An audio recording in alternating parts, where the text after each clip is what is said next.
Hello everybody, welcome to Awesome Rusty Bucket. Subscribe to the channel if you haven't already and drop a like on this video. I'm trying to hit 100k subscribers on this channel by the end of the playoffs. Your subscription would be much appreciated. Also drop a like, it only takes 1 second and makes a massive difference. Hey, look at that, I'm not sick anymore. It's been a couple of days since I've recorded a video.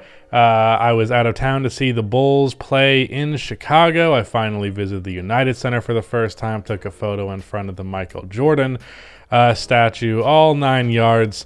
But it wasn't the best experience in the world, all things considered, because the Bulls got fucking smacked in games 3 and 4. I went to both of them, and for the sake of just having some content, as well as this being, as I always joke, a tax write-off technically, it doesn't seem like it should be, because I just went and watched a basketball game in person, which is like the best thing a person can do, but technically it's my job.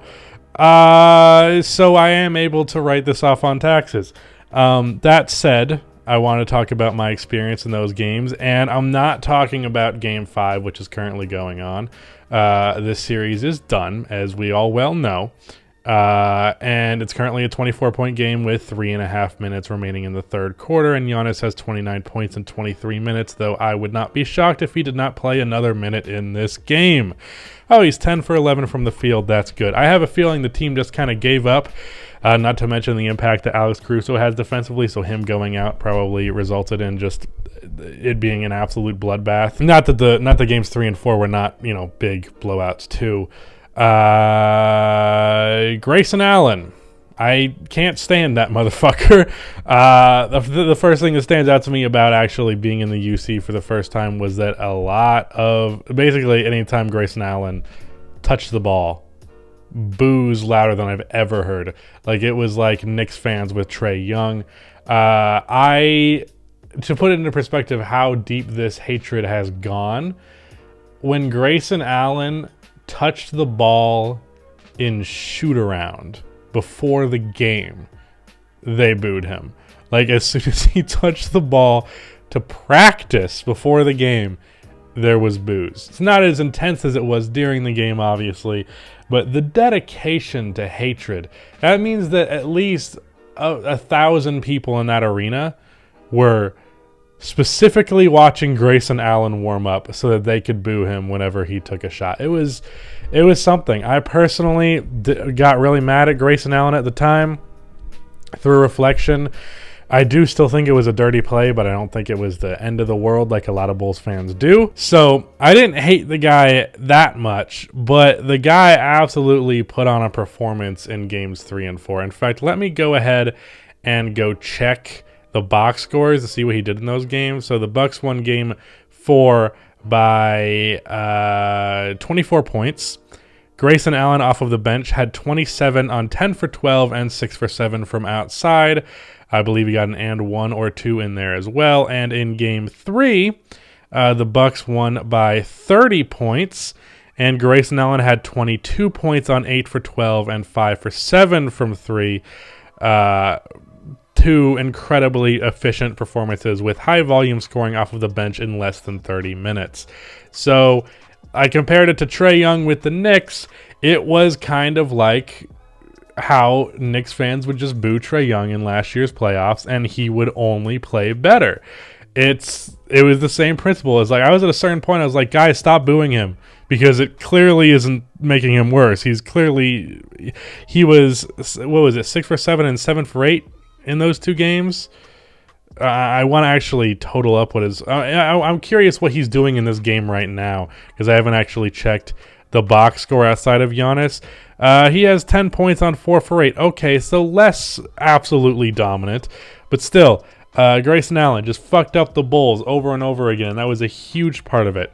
Bobby Portis in game 3 had himself a pretty good game, because there's a lot of animosity between Bobby Portis and Bulls fans, because I'll be real, Bobby Portis initiated most of it. He treated it like the entire franchise and fan base hated him, when really it was just the Bulls traded him for Otto Porter Jr., and it wasn't really that personal, but he took it personal. I don't harbor any hatred towards Bobby Portis, though, because Bobby Portis was my favorite player on the Bulls when he was actually on the team, and that didn't change after him it did change after he got traded, because he's no longer on the team, but I still have a fondness for Bobby Portis that existed that exists now that existed after the trade. I like Bobby Portis, and it's not going to change even if he hates the Bulls. But that was another thing. Anytime Bobby Portis caught the ball, they were booing. And they also did it for Giannis, which I understand the default is star player equals boo, but there is nothing in me that can make me boo Giannis Antetokounmpo. It's just simply impossible for me to do that. Granted, I don't really boo anybody, and I don't participate in what crowds do. Like, if there's a wave, I'm sitting.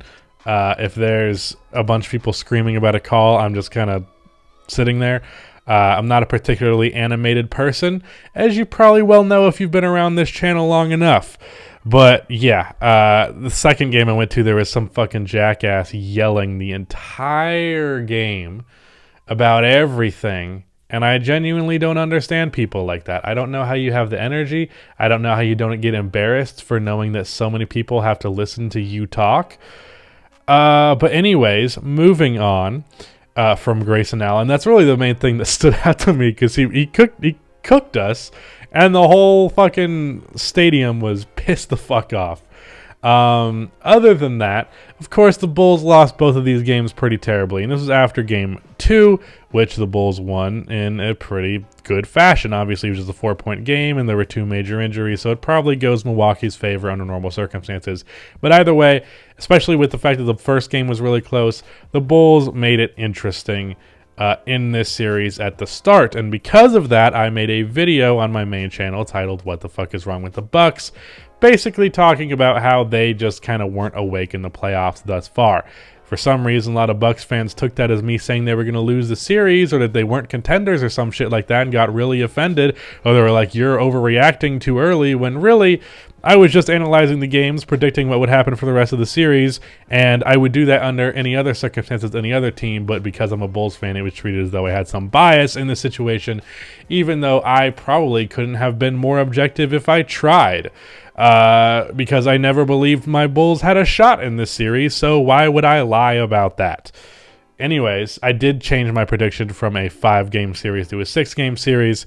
That's obviously not going to happen, because in Game 3, the Bucks were awake. And honestly, my biggest take in that entire video, because I compared them to the 2008 Celtics versus the 76ers, the Atlanta Hawks, I compared them to that team that went on to win a championship because they were just kind of slacking to start a first-round matchup that they should have won very easily. And I think they did do that in the first 2 games. But as I predicted, they flipped the switch. Game 3, bloodbath. Game 4, bloodbath. Game 5, currently a bloodbath. And what I said in the video that didn't hold up was that it was primarily an offensive thing for the Bucks. But no, Game 2 was won by the Bulls because they had just an amazing shooting night.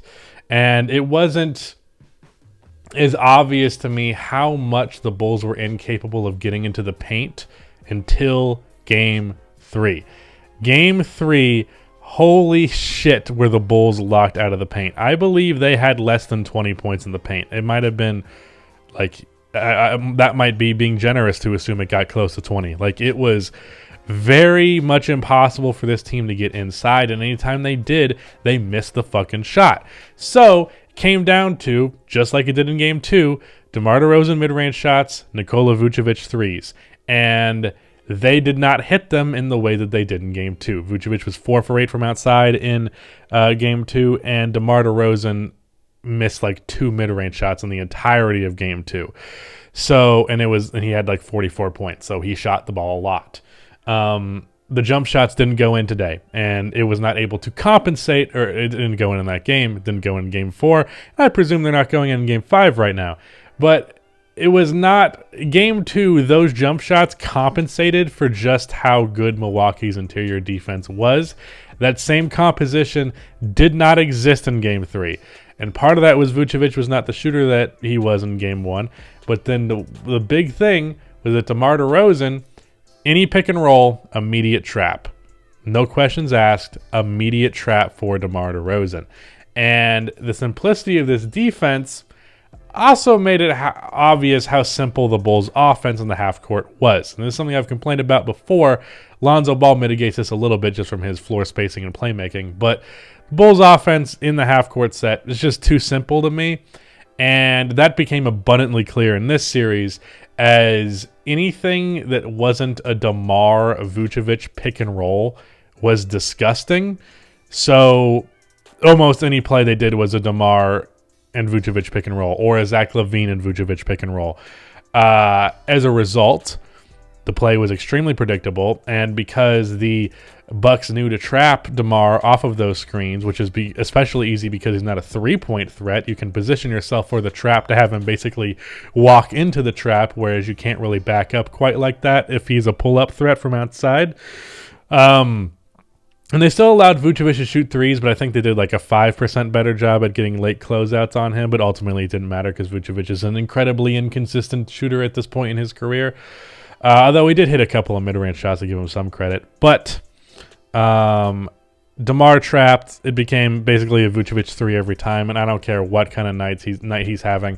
Vucevic is not going to win the game with his three-point shooting, and it's not going to make up for never being able to get into the paint and DeMar never getting space for his mid-range shots. So if you're going to lock up the paint to that extent, you're going to lock up DeMar in the mid-range to that extent, the Bulls are going to lose. Simple as that.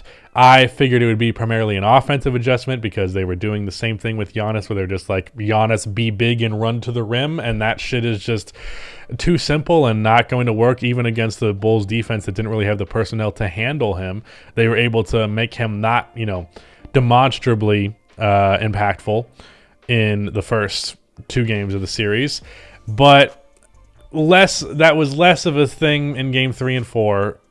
Giannis still, it wasn't, he wasn't outlandish, and he's playing probably the best game he has thus far in game 5, but it really came down to the defense. It came down to they figured out how to stop DeMar DeRozan. We're just going to trap him out of the pick and roll every single time, and when that became the case, series was over.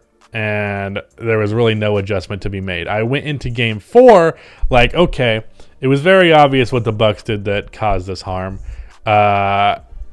Maybe there will be adjustments made, but ultimately there are too many limitations within the personnel and the offensive game plan that they've been running all year for them to make adjustments drastic enough to really outdo what Mike Budenholzer and the Bucks defense has accomplished. So I had little hope they were going to be able to adjust their way out of this.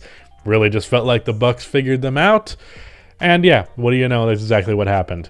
Game 4 was weird because it's the first time in my life I've ever went to an afternoon game. I've been to probably like 25 NBA games at this point in my life.